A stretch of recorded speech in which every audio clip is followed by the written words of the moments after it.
Story time. Go back to that lady's video and look at her capture. I got a story time for you. Okay, here we go.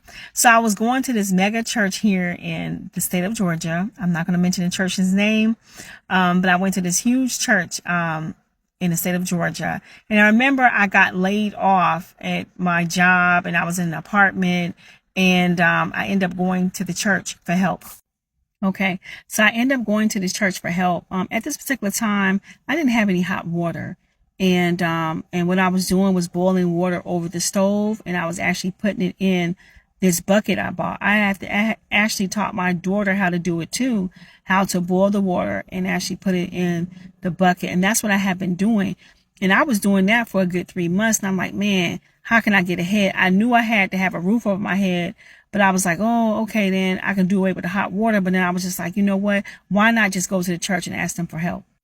Okay, so I called up to the church and I told them my situation. And the lady asked me what was my member number.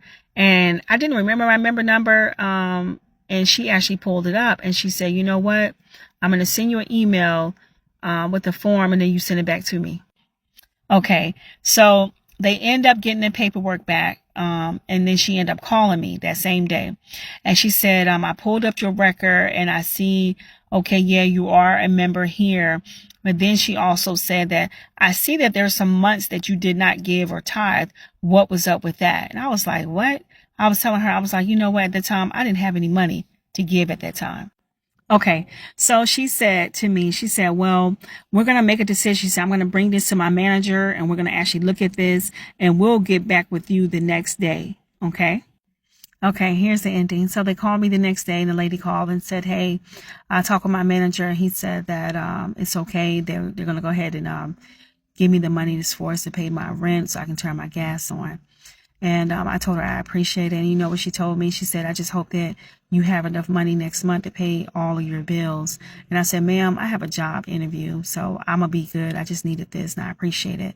And she was like, okay, then God bless. Let me say this. Now, I no longer go to that church, not based on that. I no longer go to that any church based on because I woke up spiritually, knowing that I didn't need to go to a church to tap in spiritually. I didn't need to give anything to anyone to get the things that I wanted in life. But this also makes me realize that the church is actually a business, that you can go to a church over 15 years and when you stop tithing and giving, they can see that and that determined if they was going to give me money.